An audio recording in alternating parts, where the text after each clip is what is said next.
D'un projet commun. D'un projet commun et d'un rêve. Un rêve de vie professionnelle. C'est pas forcément un objectif, c'est le chemin qui était intéressant. C'est la création et le partage. Il y avait des moments difficiles, très difficiles, puis il y a eu de bons moments aussi. On était deux. Oui, rêve qu'on avait depuis notre sortie de la faculté, où on était déjà ensemble. Et la création d'un cabinet dentaire donc s'imposait vu qu'on avait tous les deux fait cette formation. Et petit à petit, d'un petit cabinet à un grand cabinet, et qui est devenu donc la clinique dentaire du Ventoux en 2009. Au-delà du rêve, effectivement, on avait un cabinet en ville, des cabinets standards, comme beaucoup de cabinets dentaires à l'époque. On a commencé à pousser les murs d'un côté, à pousser les murs de l'autre côté, à racheter encore un appartement. Et au bout d'un moment, on s'est trouvé très limité par la surface. Et il fallait quand même, au-delà du rêve, il y avait l'aspect technique et pratique. Le concept était dépassé. Donc il fallait créer autre chose. Avec parking, avec laboratoire de prothèse, avec salle de radiologie, avec tout le plateau technique nécessaire à nos soins dentaires. Et pour que les patients puissent profiter de quelque chose de sympa. Et aussi, nous, vivre professionnellement parlant dans un cadre merveilleux, avec des baies vitrées, vues sur le château, vues sur le Ventoux, vues sur les vignes, la belle Provence de chez nous. Et aussi une équipe. Parce qu'évidemment, là, pour le coup, on n'était plus tous les deux. On avait des collaborateurs, des collaboratrices, des assistantes, et le travail d'équipe nous intéressait aussi de ne plus être uniquement tous les deux, développer aussi le côté, je dirais pas forcément entreprise vraiment, mais équipe, travail d'équipe. En même temps, il y a une vraie casquette d'entrepreneur derrière ça, évidemment. Bien sûr.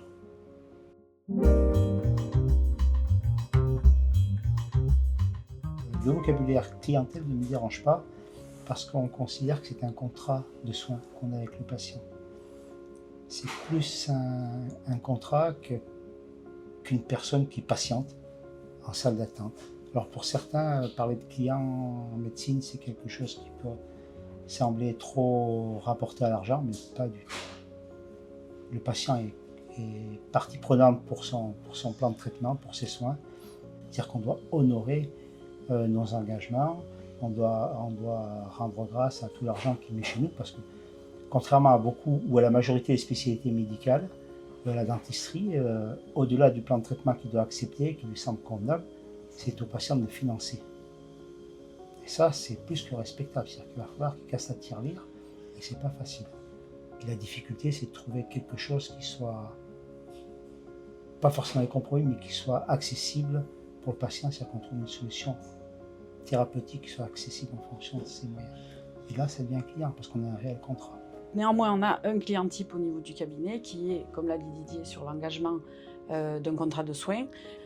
Il faut rentrer dans le cabinet et ensuite il y a le lien qui se fait et le patient-client, client-patient fait le choix de continuer le chemin avec nous ou pas.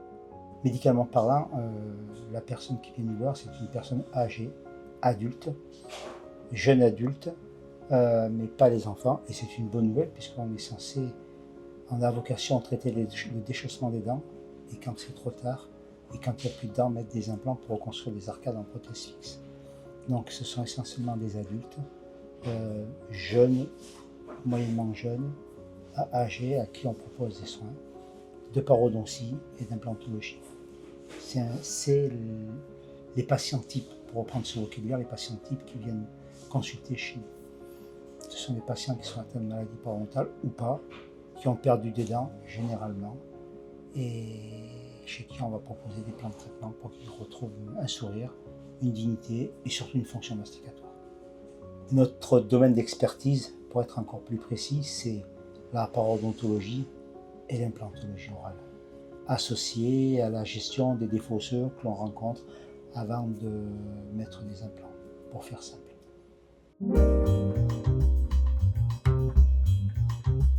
Alors, la clinique dispose de 6 fauteuils, 3 praticiens, 5 assistantes. Alors, assistantes qui sont soit des assistantes au fauteuil pour le travail aux 4 mains, soit des collaboratrices administratives, soit des secrétaires.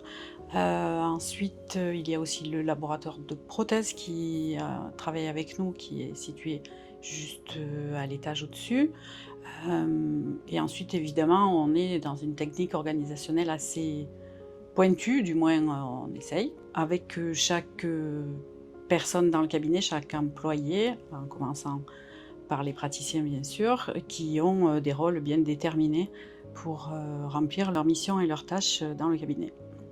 L'organisation est d'autant plus respectée que l'on est plus performant pour le patient. On a tout un cahier de protocole. Alors l'établissement n'est pas un établissement de santé, c'est-à-dire qu'il n'a pas été déclaré à l'ARS.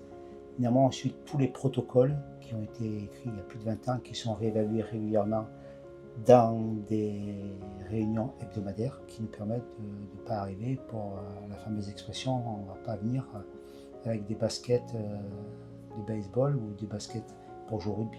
Donc tout ça c'est organisé à l'avance. En fait, il y a 3 équipes de soins, c'était signalé, avec des binômes d'assistantes qui s'occupent et de l'administratif et les phases de soins. C'est séparé, c'est-à-dire que la personne qui est en phase thérapeutique ne s'occupe pas de la partie purement administrative et vice-versa.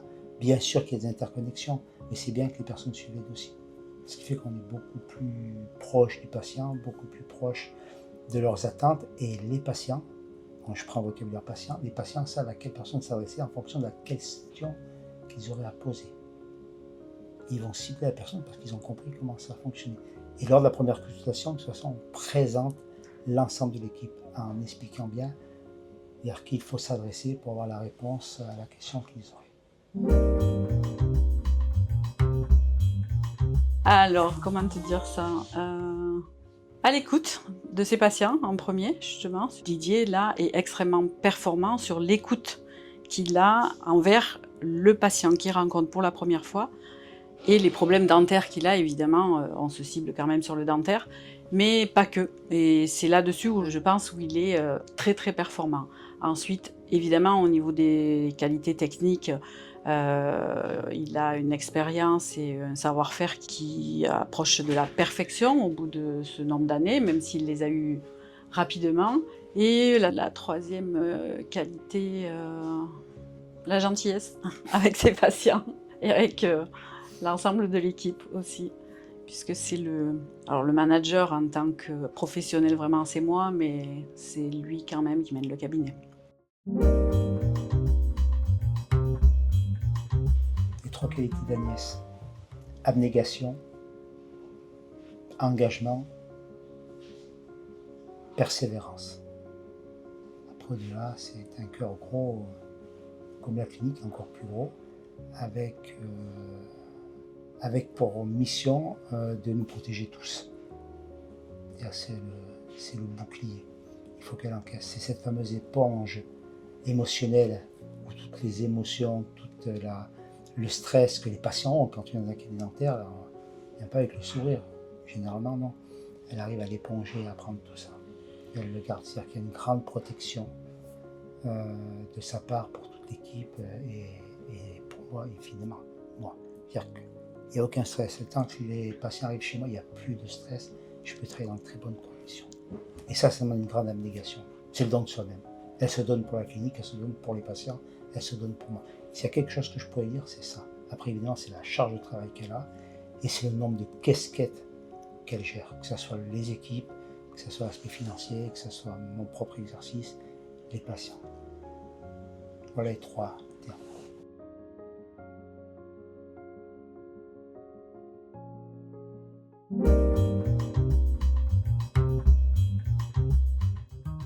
L'évolution future de la clinique, c'est effectivement la transmission de notre savoir, de notre savoir-faire et de l'aspect matériel des choses. Je ne suis pas encore à la retraite, même si on commence à y penser. Je pense que j'aurais pas assez d'une vie professionnelle pour arriver à vivre, parce qu'on est en plein dans la révolution numérique, ça fait quelques années que ça dure, et je souhaite de tout cœur continuer là-dessus, c'est trop beau. Et puis la transmission, effectivement, la transmission avec Florie, éventuellement avec Yann aussi qui nous suit, Florie, Yann et puis tout le monde. Elle est, quoi qu'il en soit, elle est cette transmission, elle existe. Elle existe, je la vois tous les jours. Quand j'observe Florie, elle est déjà là. Quand j'observe le bâtiment, quand je me gare le matin ou que je suis à pied, elle y est déjà la transmission.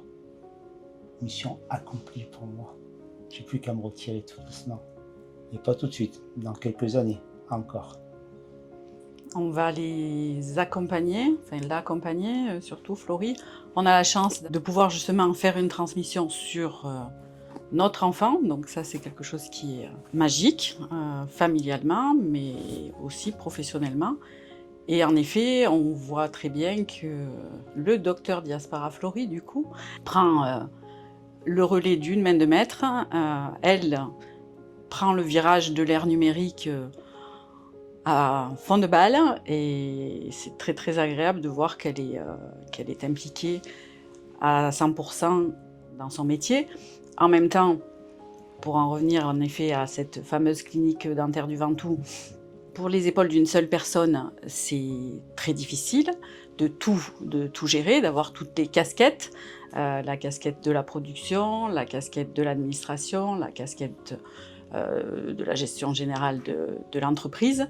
Et là-dessus, on a à cœur, Didier et moi, de l'accompagner encore quelques années pour qu'elle puisse prendre le tremplin déjà de la production et de l'accompagner aussi sur le management des équipes et sur les différents choix qu'il y a à faire pour prendre le virage de 2025-30, où là, on commencera à lui laisser la barre.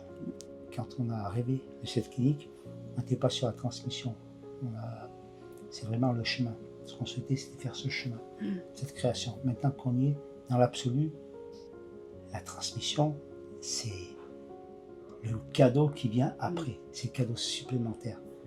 Évidemment, quoi de mieux que de rêver d'avoir ces enfants ici. Je dirais même plus, peut-être que Cassiopée et Yann vont se joindre à Florie pour partager les locaux. Et là, ça serait vraiment, c'est pas la cerise sur le gâteau, c'est le gâteau complet pour nous. On est au-delà de nos espérances.